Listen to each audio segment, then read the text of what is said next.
مؤسسة الأجدهر للإنتاج العلمية تقدم. حتی نه فقط این کودک و ملاها را هم فهمیدیم که یک دوش میدونست. ماشین های رونالدو کریستیان بود کی بود نامش فراموش کردم، او جناب صوفی نام اژدهار چی بود نام اخی مولوی رونالدو نیست میک میک سمالوت میک حاضر اینجا ناماز یا جید مولوی رونالدو مولوی بوگاتی مولوی بیک نام خودی حقیقی چی بود اژدهار بختری رونالدو خیر میکنه، رونالدو یتیمو را نگاه میکنه، میسی نمی چی میکنه فلان میکنه و مستکفرن خیری هم و قبول میشه دولان و رنگ شما خیرای میکنن همون صدقه هاشه که تا یگان دولن مردک بوگاتی میدونی و خیلی هم جاش دست اولود بگیره.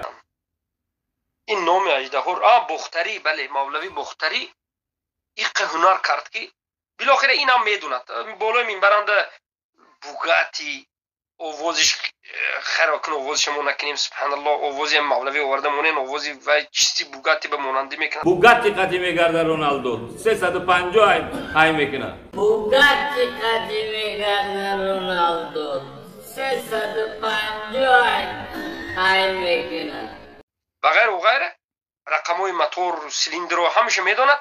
مردم مسلمان بعد فرزندای مسلمان چی تعلیم گیرد از این صوفیو؟ همه گفت این ملا این قدر صلا این قدر جیلتکه این قده بین این قومت بین این شکمه بین این ریشه بین این اگر درباره فوتبال باز و ماشینی وای خونه وای رفتی وای آمدی وای پولی وای ساعتی وای گپ زند این مردمی پایان بوده چیکار کند؟ راست بعد از نماز جمعه میرد فرزندش شروع میکرد فوتبال اینوی اوجست دیدگی اینا تشه بهش مرد دیدگی جلومی یکو یا کینوی چیره عجوزکم پیره این چیزها همیشه از سبب بیدینی است. فرزند مسلمان باید اول رسول الله صلی الله علیه و سلم شناسد. کدام فرزند شما سیره پیامبر آموخت؟ کدام فرزند شما صحابه های آموخت؟ پیامبر صلی الله علیه و سلم شتر داشتن نامش چی بود؟ یک اقلا شتر پیامبر نامش بگید، یک شمشیر پیامبر نامش بگید. پیامبر زن داشتن یک 4-5 مادرمون بگید. صحابه را بگید نامشون بگید اقلا نام صحابه را بگید. 10 یار بیشتر بگید. بسیار مسلمان بیخبر است. معنای لا اله الا الله مسلمان نمیدونن، لیکن با میگن که این مسئله علمی از فهمیدنش مشکل است. آخر یک ماشین موتورش رقمش دونی صداش بکنی همه حالتش فهمی رزمیری و ریزینکاش بگویی هر یک سکورس با آوازش بروری بعد از این کی سالی این ماشین مدلش چند سال شد دنیا با چند تا ماشین میشه تو دونی چرا لا اله الا الله نمیدونی؟ همین هم علم است. این هم علم است. بهونه است. ولی اژدها بعد میک شد بعد شد رونالدو بوگاتی بعد سبحان الله یک برادر اخیل ابو فردوس گفتیستن که زبسی نوشه دیدین گفتیستن باور بکنین همین یک 2 روز شد یک برادر با من همین فرستادگی از 10 دقیقه گوش نه این حاجی میرزا را فرستوند حاجی میرزا را فرستوند ناوش گفته نمیدونم ولی وقت نشد دیدم به میبینه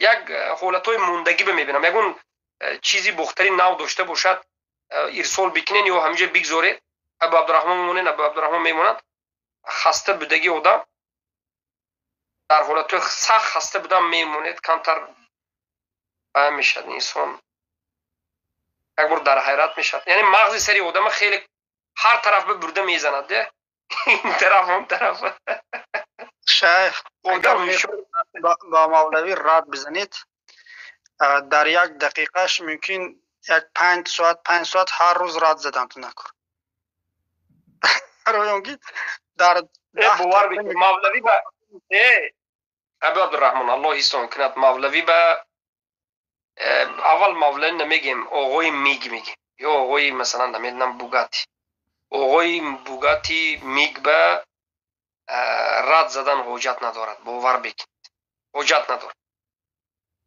ما بخصوص طالب علمایی که اهل سنت و جماعت هستیم، ما در اول همین شکل آقا را دیدیم، ظاهری آقا را دیدیم و خیلی بزرگوار هم گفته رد زدیم که بعد از این آقا این هشتک و این کار و این میگو این چیزا و کار رسوا شد.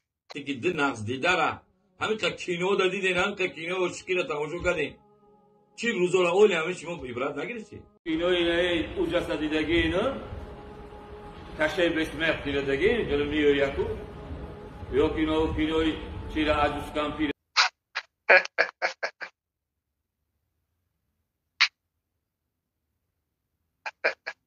الله المستعان. اوه